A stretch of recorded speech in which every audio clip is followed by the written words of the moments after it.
Hello, welcome to Stash Chat. You're going to have to bear with me and my slightly croaky voice this week.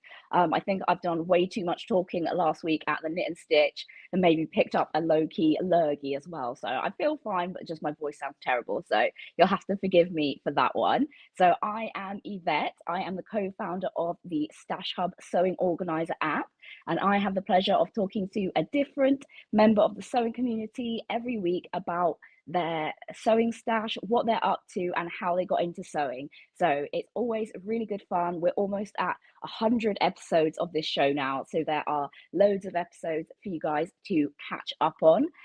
Because I'm not going to be doing an episode next week because I'm going to be on holiday. So yeah, there'll be loads of episodes for you to catch up on. So if you haven't seen those episodes, do check out the back catalogue in the playlist. And if you're watching live, do get involved in the live chat. So I can see we've got lovely Jan from London, and I was really lucky to be able to meet Jan in person at Knit and Stitch. So it's always lovely to see you, Jan. And we've got Mel from Woking, and we've got Alison in Kent joining us already. So yeah, if anyone else is joining us, do pop into the chat and let us know where you're joining from, and if you've got any questions for our guest Kate today. So just a little bit of Stash Hub news. I had a really good time at Knit and Stitch. I'm actually going to be releasing a video tomorrow, like a kind of vlog style video, which I haven't done on the Stash Hub channel before. So I'm going to post that and see what you guys think of that, where I'm going to be sharing my haul from Knit and Stitch and uploading it to Stash Hub with you guys, and letting you know how the catwalk went and my magic mock-up presentation as well. So hopefully you guys will enjoy that video tomorrow. And my voice wasn't as croaky when I filmed that yesterday, so yeah, it's probably going to be a bit more watchable than listening to me now. And the next sewing community event that I'm going to be at is the Surrey Sews Swap. Yeah, I did get more than a few buttons, Mel. I got quite a bit actually, so you can see what I got tomorrow in my video. But yeah, my next event that I'm going to be at is the Surrey Sews Swap in Woking on the 8th of November. So I put a link right down at the bottom of the description for tickets if you fancy coming to Woking and revamping your stash a little bit.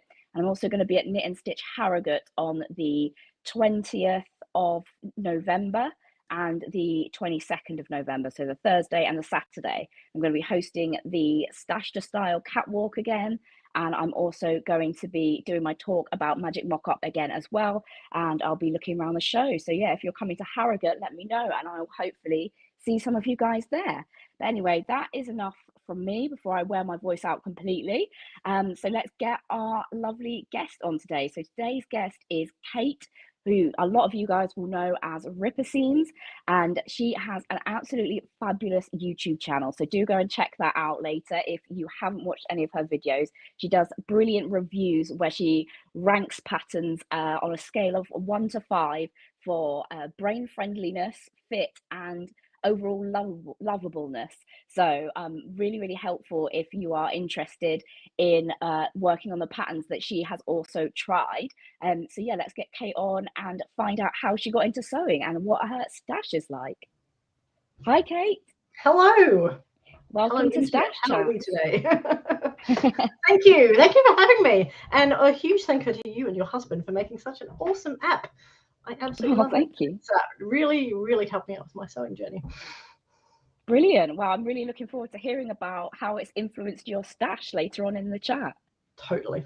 Do you want to kick us off by telling us like how you first got started with sewing? Sure. Oh, this could be a long one. No, okay. So I come from a very long line of very creative people. My family are all creative people, and I've just grown up from day one, just being surrounded by people who just were always using their hands, making stuff, being really creative, and it obviously just came naturally as part of the family. And my mum in particular was the sewist in the family, but she was also a huge knitter. I grew up mainly in Australia as part of a military family, so we did move around a lot. But both my parents are from farmers, and my mum in particular sheep farmers. And she used to have her own sheep and her goats, and she'd actually take the fleece and she would like basically card all the fleece, wash it, dye it, spin it, and do wonderful knitting. So I was always around that and kind of getting involved with that particular process. And that ended up me being a big knitter initially. And then, of course, she got into her sewing machine a little bit more. She did a lot of sewing in school. And I was always there fascinated by this machine. And I just thought it was amazing. She could turn out these things. So a lot of my clothes growing up were either hand sewn on the machine or hand knitted. And I just have a real sentimental kind of love for anything handmade effectively. But big problem was I was able to knit because it was very self-sufficient and you get good knitting books.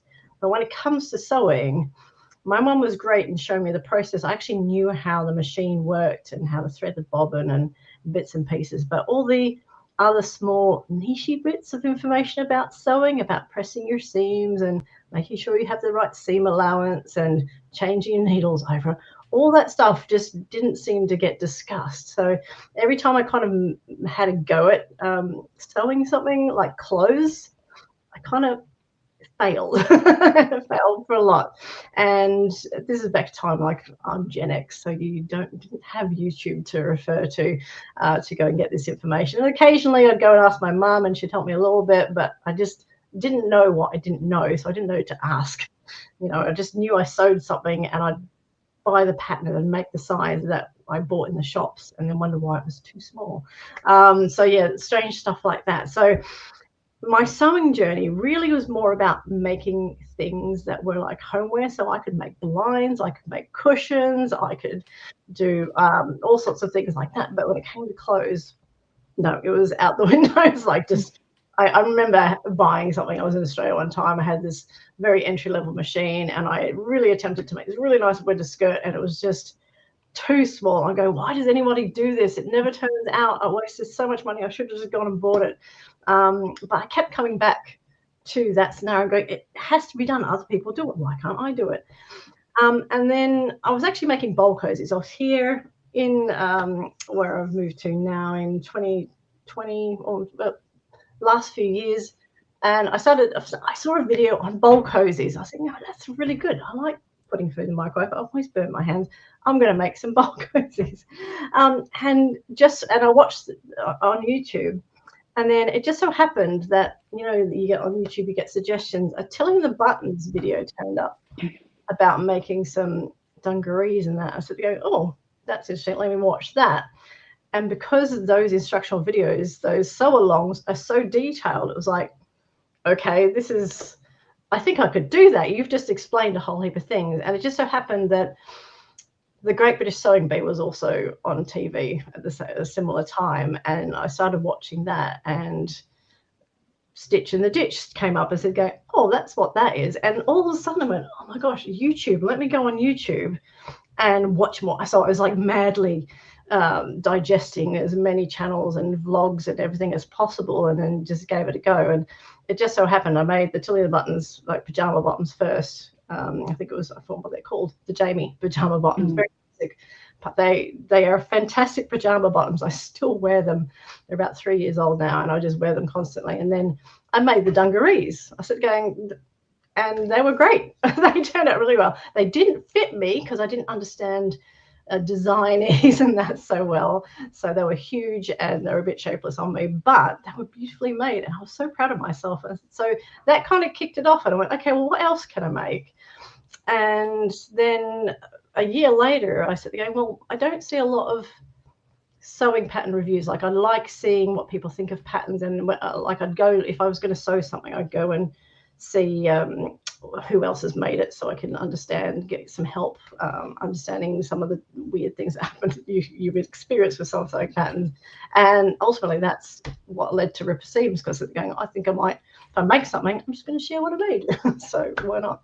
So that's my sewing journey. It's a bit of a funny one that it's taken me so decades to actually get to sewing my own clothes, and here I am and wearing fabulous stuff, which I'm really proud of. Amazing. That's really good that you kind of persevered with it after trying it like several times and thinking like, no, this isn't for me. Why this doesn't work? Yeah, So that's it really had good to be that you done. carried on. Cool. And it's interesting that the algorithm kind of delivered you to Tilly and the Buttons, and that kickstarted your sewing journey, because that kind of happened with me as well. I saw a Facebook ad with Tilly and the Buttons patterns in, and they, they're all their patterns say on them, Mm. oh, beginner friendly, and they're all nice and colourful and eye catching. And it was around the time that Tilly's Make It Simple book was coming out.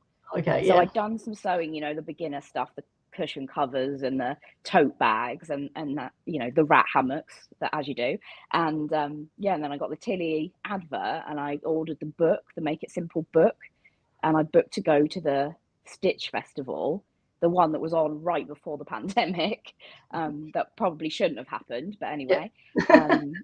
Yeah, so that's, props to the algorithm. It sometimes can help us out, not just Yeah, it's so funny make about us depressed. the Knit and Stitch show, because I remember going back. I used to go to that show, but I used to go as a knitter, and going back now, not so much as a knitter, now as a sewist, it's like a whole new experience for me. It's really, really fun. So yeah. Do you still do any knitting, or are you I like do. all I don't do as consumed by the much. sewing? Yeah, I don't do as much because the sewing is just like, yeah, I've figured it out. I've always wanted to sew, and now I can. So I was like, nope, everything else gets pushed aside. We're doing the sewing. Amazing. But I do have some projects on the go.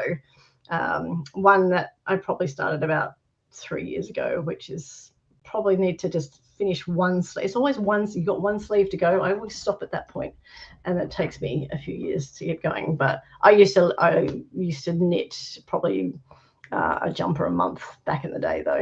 Wow. So yeah, I was quite prolific with my knitting. So yeah. I can see that Sue's joined us and Loveless. So hi, welcome to the Stash Chats. And yeah, if anyone's got any questions for Kate, do pop them in the chat whilst we're talking, and we'll work them into our conversation. Milton Keynes, just up the road from me. Neighbours. Yeah. So now that you're like really into sewing, like what are your favourite things to make? That's everything. Seriously, I haven't nailed it down to anything, because I'll give anything a go, to be honest. I'm just one of those people that just says, that looks amazing, I want to give it that show. Oh, that looks amazing. I am very much just open it all up. I do love a good dress, though. That's only because I just love wearing dresses myself.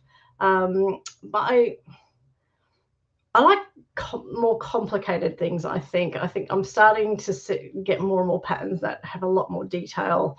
It's going to need a lot more precision. It's really weird, though, because I want to do those things, but a lot of things I've sewn lately, like, there's no zips or anything tricking in them, but they're still quite trickier designs. And it's like, well, I've really got to go into more of those zippy, kind of more complicated things. So that's coming up. Watch this. Oh, exciting. See how I go with those. But I know I can do them because I have done them, but just naturally gravitate towards things which are a little bit more relaxed. Get complicated. Yeah. We've got a question in from Alison. What was your worst sewing disaster and your best/most used pattern? Oh, my worst sewing disaster. Now, I've mentioned the dungarees, and that, funnily enough, the dungarees will get mentioned in this week's video that's dropping on Saturday. But the worst disaster, it's got to be, I did a video on it. It's Style Arc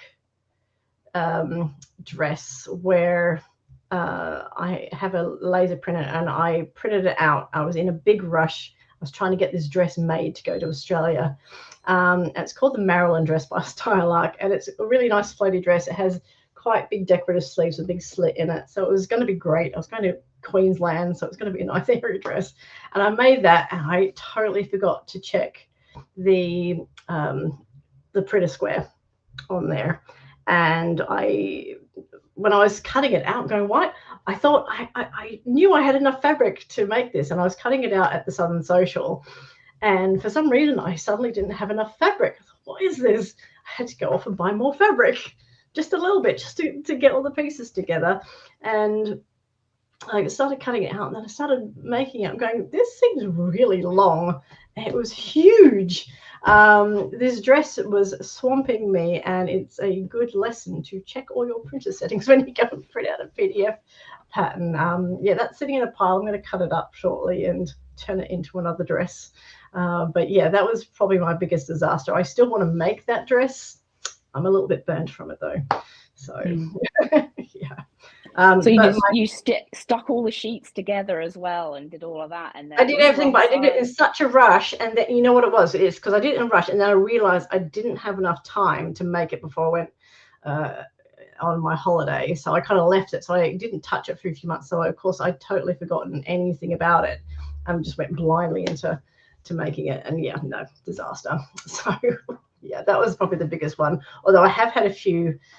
Yeah, there's a few videos. I normally share my disasters because I think that's important to see that other sewists don't have good luck very often, even though we know we're competent, but sometimes our brains just aren't fully there. So yeah, you'll often see me share a disaster. I have no shame in sharing those. And it's all part of the process, isn't it? Yeah, well, exactly. And everything's a learning experience as well. Like I now know every single time. You know what? I did a check with that printer. This is even worse. Okay, so I have printed out a pattern recently, and I checked the square, and it wasn't right, even though all the settings were correct. And then I printed it out, the same pattern, on another printer that I have, and that was the correct width. So even then, it still wasn't right. So I now, there's only one other, I know which printer to print it out on. So yeah, don't triple check that one. Yeah. For sure. Yes, well, it sounds like Sue watched that video where you printed out the wrong scale and found it hilarious. So your fails are appreciated. So thank you for I think a lot of people appreciated the backyard catwalk on that one. So for those who don't know, I do a backyard catwalk of all my makes. That one was quite a fun one to do. So, so did you sew it up, or did you just cut out all the pieces and then? Oh no, it got sewed up. It got sewn up. I got it up to hemming stage and realized, yeah, I've done something wrong here. And yeah, so it was almost complete before I actually realized my mistake. Oh, no. I'm sure this was meant to be above the knees. It's not. It's a bit long. So yeah, funny. The second part of the question, though, from Alison's question was the best and most used pattern. I'm wearing it. It's this one here. It's the Effie blouse from Style Arc. You can see. Got a lovely fabric as well. The most amazing, lovely sleeves, which you can do this with. And it's a 3/4 sleeve, so it doesn't fall in your food when you eat. So this is one of my favorite ones to make because it's just a really nice blouse, which you can wear to work. You can wear out and about. Just, yeah, it's my favorite. Put that in the chat, Effie blouse. It's a bit tricky to try and figure out exactly to put it on the end of your sleeve, but and I line my insides because it's a good idea. I'm pedantic like that. So yeah. Well, when it's all big and floaty, you're gonna probably see the insides at some point. That's just it. It is quite a big sleeve, so you do see that inside bit. So now it looks like it's like a big mysterious black hole now. Yeah. Amazing. Right. So do you want to tell us a bit about your stash? What is your sewing stash like?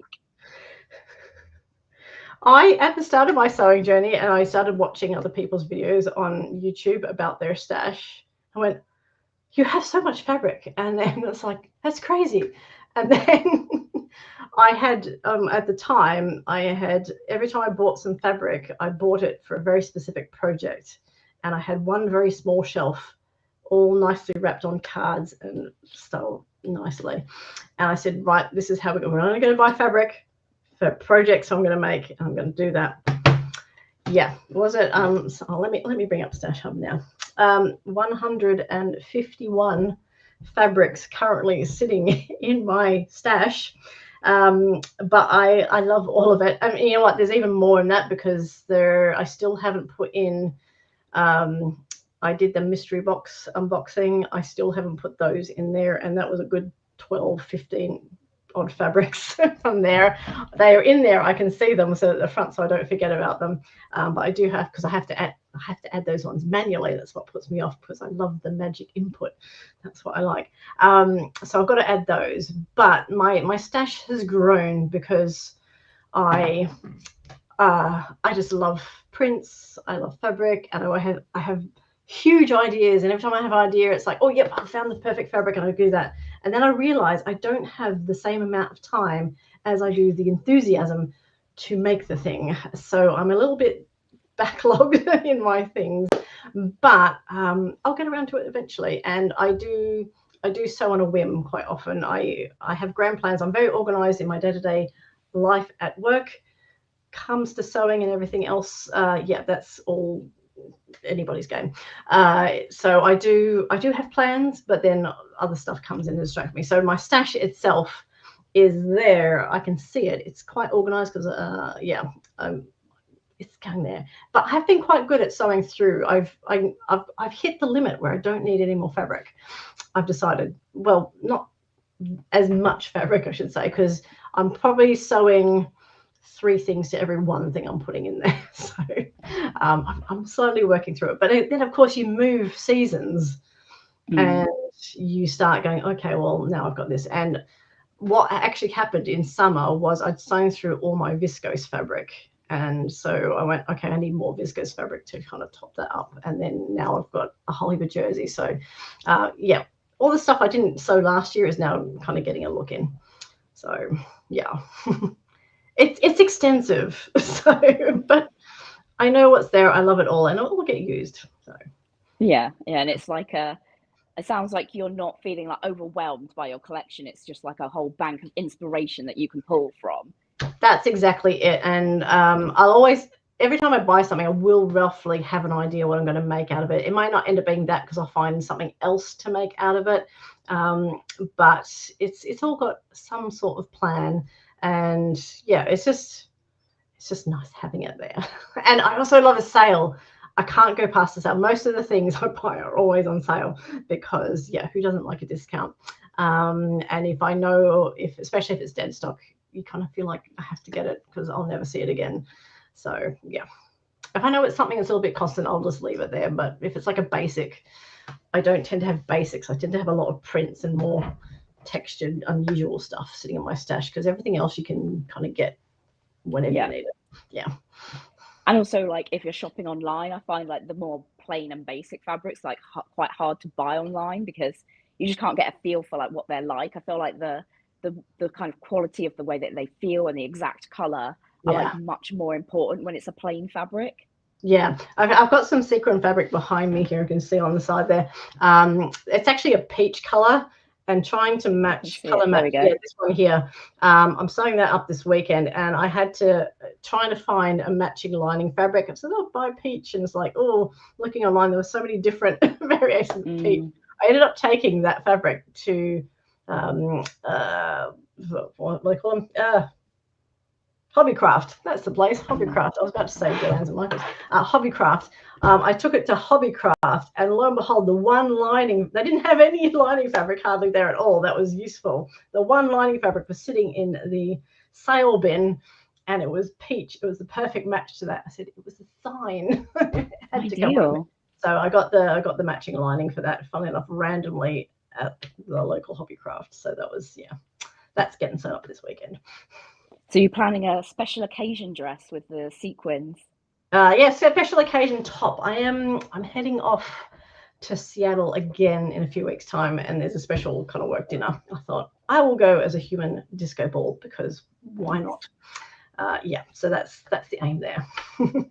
Exciting. So first time sewing with sequins. So got any tips on sewing with sequins? Let me know because this will be fun. Yeah, let us know in the chat.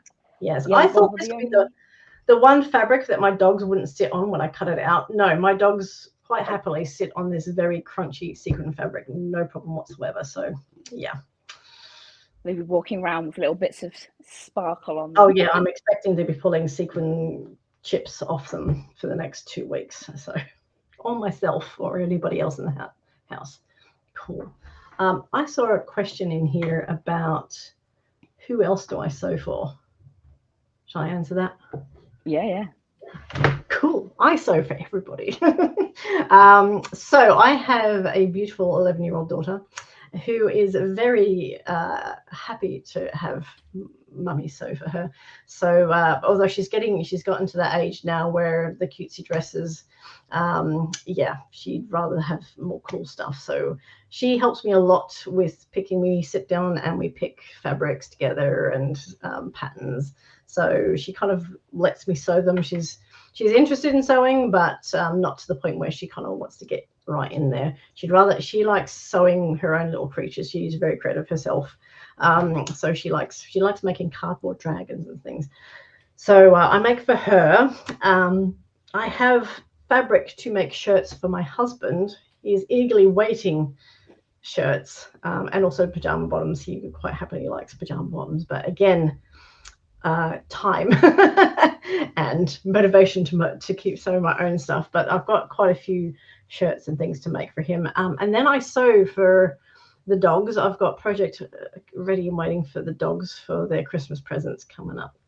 So and then house stuff. I do make a lot of housey things because that was my first introduction to sewing, and knowing a sewing machine is making things, practical things for the house. So I have new benches down in the kitchen, so I have to make new bench cushions for that, because I bought some from Next and they were terrible. They were big and chunky and lumpy and very uncomfortable to sit on, and I just sat there going, I can do better than that. So I've got nice fabric from Merchant and Mills. It's really nice, lovely linen cotton. I'm actually going to use one of their patterns, their homeware patterns, as inspiration. It's not to make the cushions. So I'm quite excited to make that. That's all ready to go. So again, I just need more time to sit there and make them all. So yeah, I make that. They're my immediate people I make for. But occasionally my friends will get a look in, or I want to make something for my mum. So funny enough, I tend to knit things for my mum more than I sew things. But yeah, they're visiting next year, so hopefully I'll have something for them, my parents. Have some gifts ready. Yes, for sure. Amazing. Oh, you're very generous with your sewing time, and it sounds like you've got lots of different types of projects kind of in the pipeline all at once. I get distracted so easily. It's like, yeah, I want to make that now. So are you kind of one project at a time kind of sewer, or do you tend to have a few things on the go?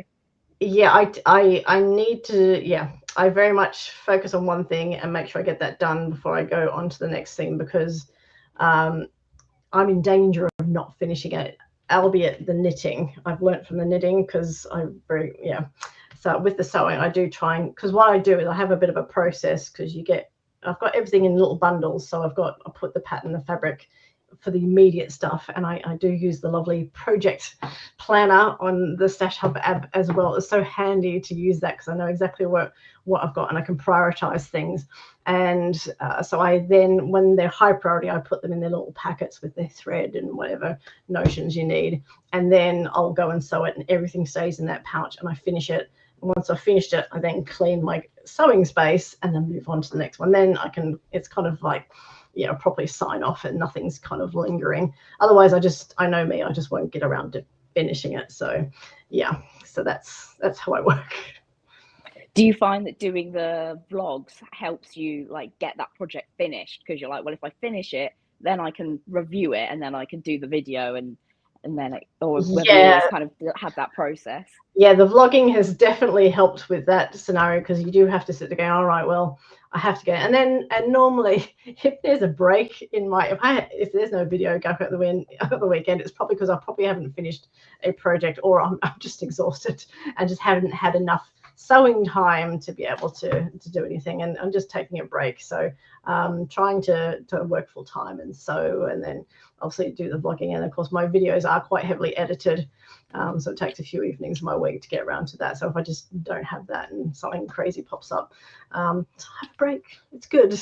And sometimes you just don't want to sew, and it's not so much a lack of sojo, it's just like, I've done enough of that. I don't want to, because the room I'm in now is also my office for work, and it's also my sewing space.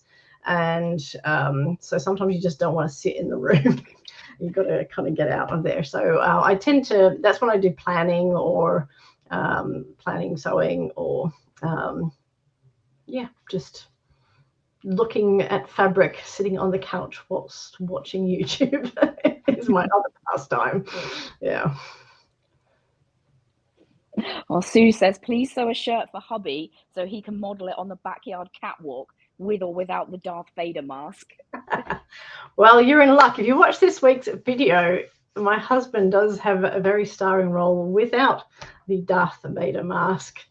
It's a fun video this weekend, actually. So after this I shall be editing it, but we decided to do something different, and so watch this space. Very intriguing. Yes, although he does mention he'll get his shirts hemmed before he gets an actual new shirt, I can tell you that now. So I think I've had some shirts hanging up for the last 2 years which require his hemming. He's hemming my hemming of his shirts. That's what it is. So yeah, I'm not a fan of mending, to be honest. I always say I will. I fall into that trap of saying, yeah, I could do that, and then not actually doing it. So yeah, the difference between I could do that and that I will do that. Yeah. So I've officially said I'm not taking any mending projects because I have enough in the basket already, which I haven't touched. So yes, learn how to say no, people. I'm still learning. Oh yeah. So what are you working on at the moment, Kate? Oh, Barbara. Barbara is here. Barbara's got a near complete dress. This is a Vogue pattern. This is the Diane von Furstenberg dress V2040.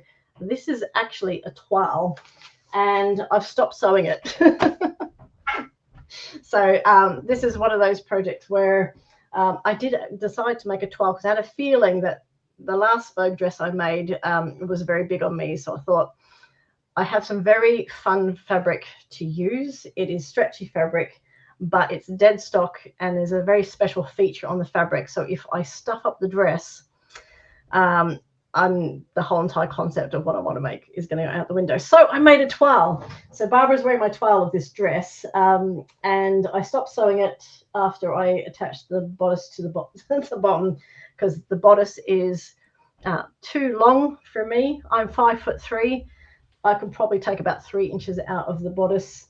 I could probably go down a size or 2 as well because it's stretchy, and I decided this is not the dress I want to make this fabric, this special fabric from. So I am now, so with this, I could make adjustments. I'm not going to. It's going in the too hard basket. I love the design. I like the short sleeves on it. Generally, it's good. I just need to take a whole heap of length and stuff out of it. So this is, and this is also made out of a very cheap polyester, which was not fun to make, and I very rarely sew out of it.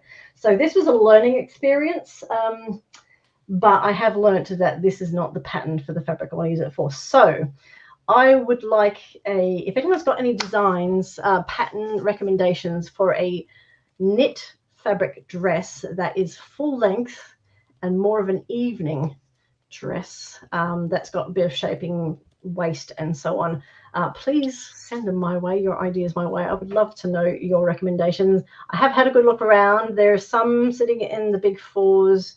I've had a look at not so many indie ones, funny enough, for evening dresses, party dresses. It's they seem to be more everyday dresses. So, but I haven't seen all the indie patterns. So if you know of one, I would love to know about it because I'm on the hunt for an alternative to this. So that's what I've been working on this particular week. And I've made a jelly roll rug, which will be another video. I don't know if people are aware of the jelly rolls you get for quilting. One of those projects which I just had to scratch the itch. It just had me fascinated about sewing those things into strips and then sewing those strips together to make a rug. Yeah, that was that was an experience. It was a fun experience, but I ended up having to sew. I had to buy a new sewing machine to finish it. Oh no, the sewing machine I give you bought a time sewing to machine. I rest. bought another sewing machine this week because my current sewing machine, which is a beautiful Brother sewing machine, fantastic for dressmaking. I can't fault it, but it was not strong enough to do the zigs to catch the. It kept skipping the zigzagging stitch, and no matter what settings I tried and techniques and needles and everything, it wasn't strong enough. And just so happened that I found a machine on sale which was half price that was going to do the job. Oh, wow. I went, sold, and unpacked it. It won. So yeah, I was unexpectedly bought a new machine last week, so it's going to be Wow. used for heavy duty sewing, which is good because I've got some vinyl to sew up. That's a post-it note randomly. So this is some vinyl I got here, which is Oh, that's so cool. K-pop Demon Hunters. I believe this character is called Derpy, and I've got some shiny fabric here. So my daughter has requested a quite a big sizable pencil case. I'm going to make a boxy bag for all her art stuff because she has a lot of it because she's crafty like her parents. So she has a lot of markers and stuff. So I'm going to make her one of those. First time I'm making sewing with vinyl. So if you've got any suggestions on needle sizes and what thread and stuff to sew with vinyl, let me know in the chat there.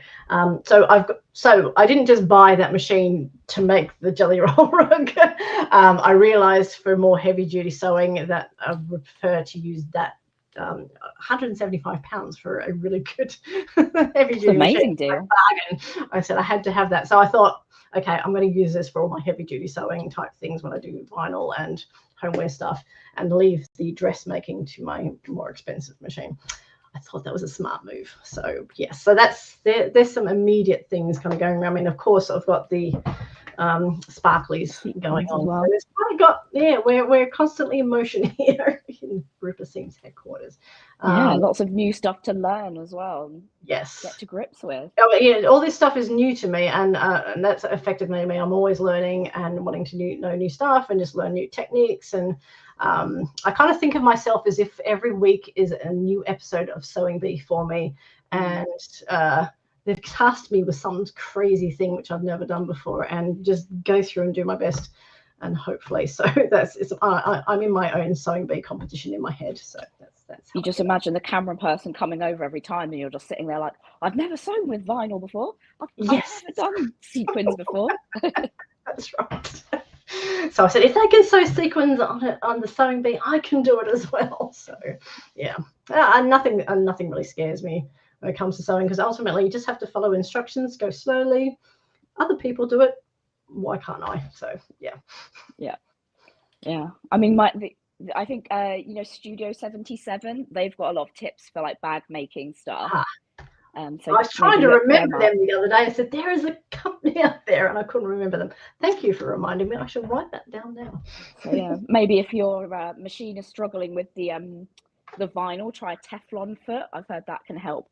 My machine came with one of those. Excellent. My new heavy duty, because it said it could sew through 10 layers of denim.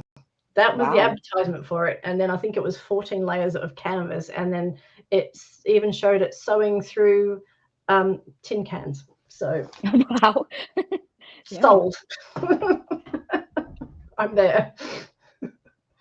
Alison's got a suggestion in the chat that Sew Over It have got several jersey dress patterns. They've got a massive collection as well. So I'll have a look at them. I had a problem with the Sew Over It dress with the sleeves being way too tight. So I have a few of their patterns. In fact, I have my winter coat I mentioned in my last week's video. Their cocoon coat, that's going to get made shortly. So hopefully they shall redeem themselves. They've got some beautiful patterns in there, so I just hope that dress I did make was a one-off. I have to measure the sleeve measurements next time I go in there. So yeah. Definitely. Yeah, I mean, I think Sew Over It sort of kind of changed and developed like quite a lot over the last few years as well. With Rosie taking it over, so the patterns are kind of different sort of styles as well, aren't they? So yeah, so I've got a few patterns of them. I'm gonna give them a try. So yeah, fingers crossed, or the cocoon coat will win me back. I've seen the cocoon coat on Instagram. So many beautiful makes of that one. I said, oh, yeah, I've got the fabric. It's going to be amazing. So yeah, I'm committed. It's going to be good. Yeah, cool. Sure, it'll be amazing. And we've got a couple more questions from Alison. What percentage of your patterns are Big Four as opposed to indie, and what do you prefer? A good question. You know what? I've been very recently swayed towards the indie patterns lately because there's some fantastic designs out there, and a lot of them are really quite unique and different. I've done a little bit swing back to the Big Four because I realized I hadn't made any for a while. I went to Bath recently with my husband. We went there for celebrate our wedding anniversary, and it's been a while. We went to Zara, and I haven't been in a Zara for years because I don't buy many clothes anymore. But I thought we'll have a little mooch in there, and there were some really nice cargo pants, which I really loved. It was in a really nice tencel fabric, but it had this weird feature around the waistband, which just made it look weird. But the rest of the pants were great, and I just sat there going, I could sew those as you do. So of course I just sat there and going through the website looking, and I found I think it was McCall's. Let me look it up, because I found my new favorite pants pattern, and it's not an indie pattern. I think it's a McCall's pattern, and it was great. I literally made those pants myself using and they fit perfectly. They haven't got any weird bits on it, which yeah. So yeah, I would probably say about, it's a 75 to 25%, so 75 indie and 25 Big Four. But in saying that, I love a McCall's pattern and Simplicity patterns. They're probably my two main ones, which I do. But Vogue, I've not had a good success rate with Vogue so far. So yeah, we will continue to explore them in future, but I will proceed with caution because they're obviously at 5'3". I don't think they're the right kind of sizing for me. I think they're definitely designed for tall people, but we can adjust it, and it's just a matter of whether or how much time I've got to make adjustments. Indie patterns are great because they've got all the measurements there for you, and you can very easily follow them along. So yeah, I tend to have more success, get that word out, success with the indie ones. So yeah, let me tell you what this pattern was. Okay, so it was Simplicity S9785. It's a Mrs. Can you see that? Oh yes.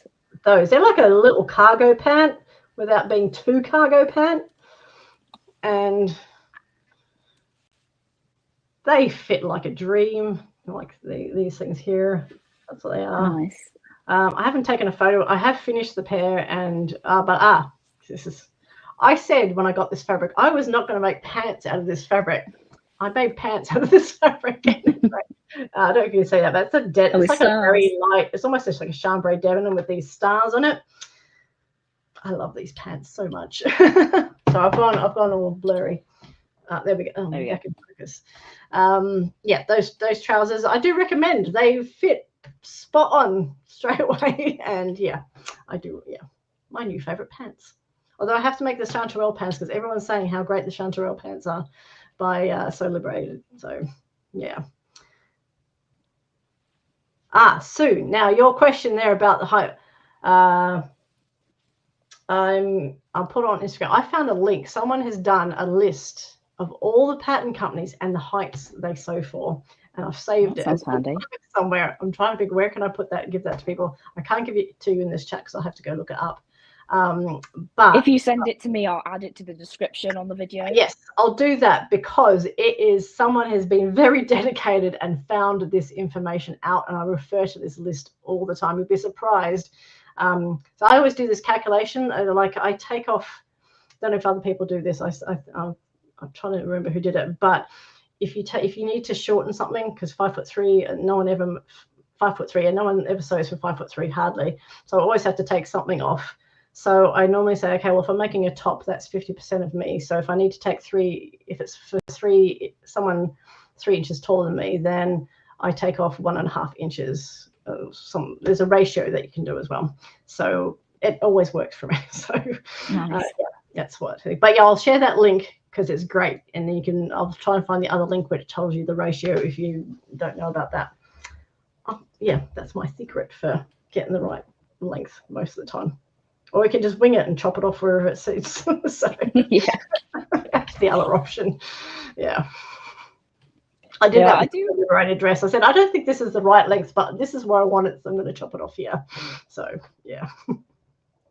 Yeah, I don't know whether like pattern companies are reluctant to sort of share too much information about their blocks because they don't want people to like worry and overfit stuff before even trying it, or like I don't know why they don't share that, but I feel like it would be so useful, wouldn't it, to know? It would, yeah. I think if you've sewn with that pattern company for a while, you tend to know that. But for me, I tend to always make it as per pattern to start off with. This is one of the very first times I've twirled something, so this is actually a rare occurrence. It's just I just didn't want to ruin my fabric for this one, so I would normally just go straight in and make it and just hope for the best. And I would say 95% of the time it all works out fine. I think the honey top which I made from Fiber Mood, someone told me it was going to come up short. I looked at it and went, no, it'll be fine. No, it was short. So it was like, okay, this is why pattern reviews are really, really handy. And I appreciate it because you hear from other people who go, okay, maybe I will go in early and make an adjustment. So I think that information is good to know for sure. Emma's just dropped in the chat saying they recently made a cropped smitten jacket by Pattern Emporium. You shared it on a plans video. You're still planning to make it, and they want to see your ratings. Okay, that fabric I just showed you with the stars on it, I had a conversation with my husband. I said, do I make a smitten jacket out of this, or do I make the pants? That almost was a smitten jacket. I have some other fabric which I almost cut up when we went to our sewing retreat. This close to cutting it up. I cut up the pattern, but not the fabric. It's a very shiny metallic fabric, and I've changed my mind on the fabric. So the smitten jacket I really want to make, I just can't decide on the fabric. So yeah, watch this space. It'll eventually get made. It will definitely get made, but I just keep changing my mind. Yeah, because I like the shiny fabric. I think it'll look amazing, but then I go, what am I going to wear it with? And that's what puts me off. So that is one of the downsides of having a stash that's full of all the exciting prints and not too many neutrals and basics. Yes, Emma, tell me how many lovable otters was your smitten jacket? I'd love to know.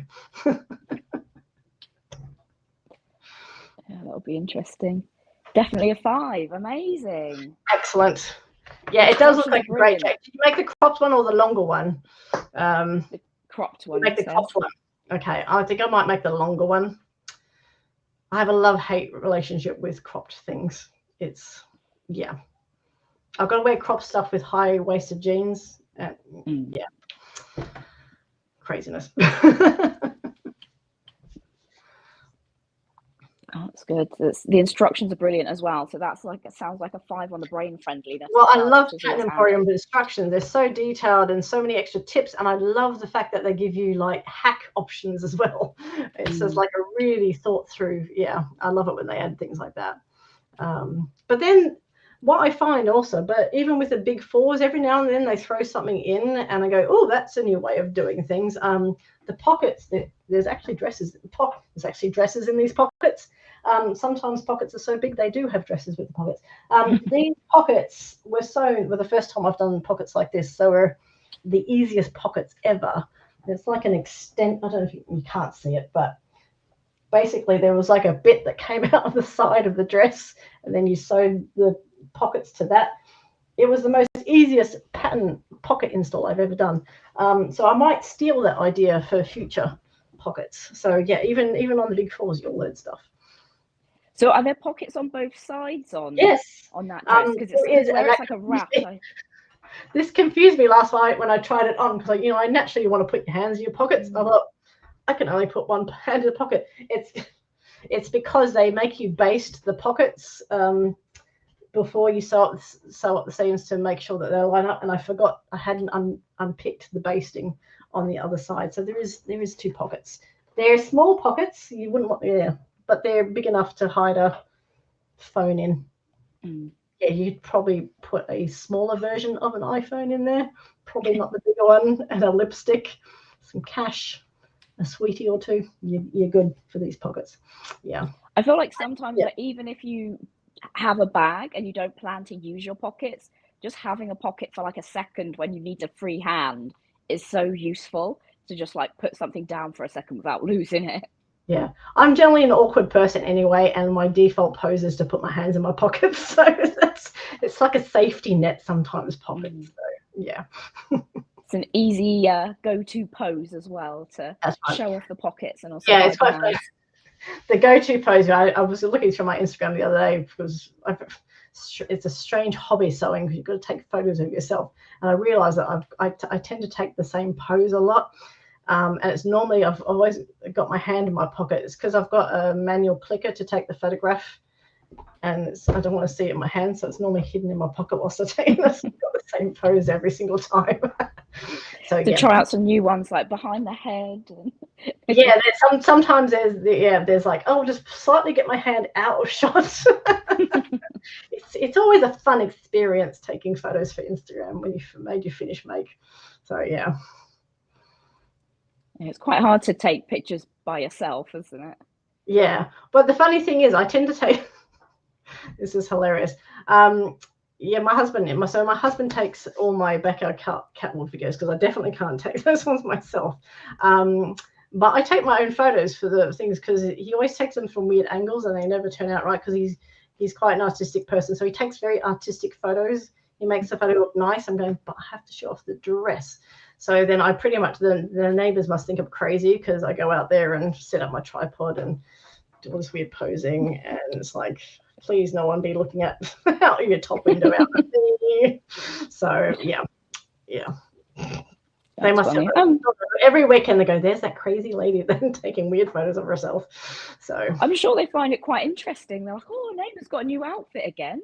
Outfit, never see her in the garden. I think they're more impressed with the amount of fabric that is sitting on my rotary clothesline outside. It's always got fabric on it. I'm always going through, and it's like, yeah. What got to keep up with the pre-wash. Up. Oh, that's good. Right, we've only got a few minutes left, so if anyone in the chat's got more questions for Kate, pop them in now. Just check we haven't missed anything. Yeah, Sue said you're going to make a dress out of tin cans. Put your new machine through its paces. Don't put it past me. Maybe not in the next few months, but don't rule it out.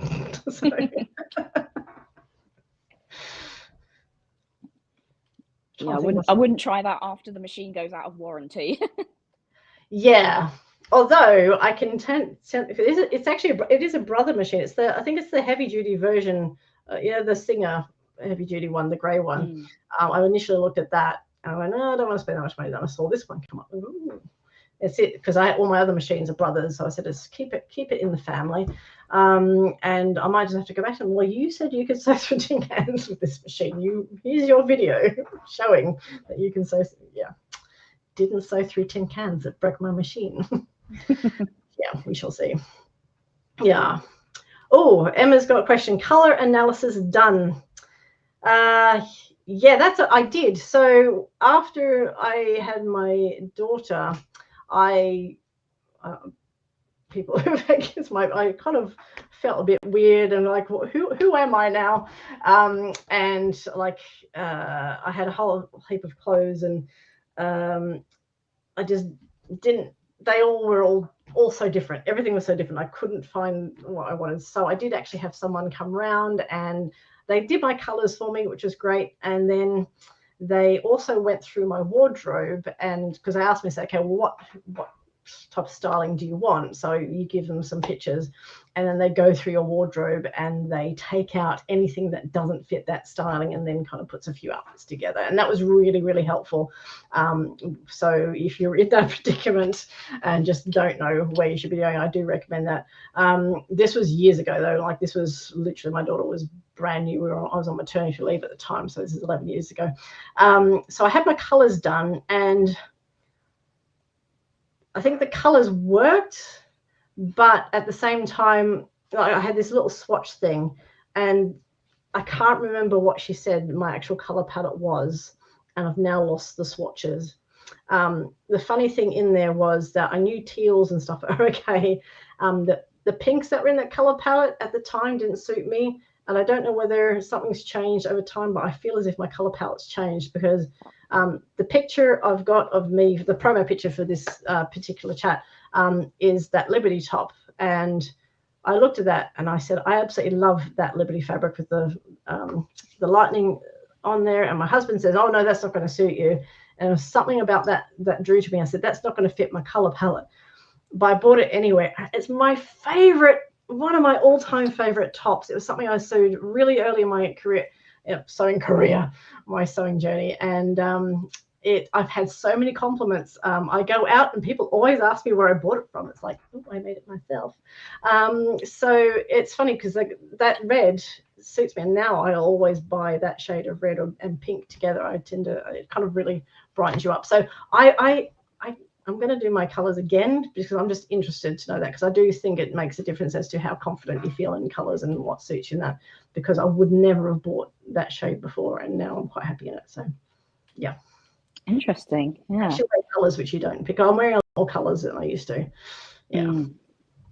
Yeah, it's always really interesting when people's style kind of changes, like as they like get more confident in sewing compared to what they used to wear when they were buying ready to wear. Yeah, well, I have a bright pair of pants that's got fruit all over them, which I absolutely love. They're so comfy. Yep, I'm wearing those out and about. I would never have thought to wear those even 5 years ago, but here we are now. I love them, and yeah, I'm all for the color.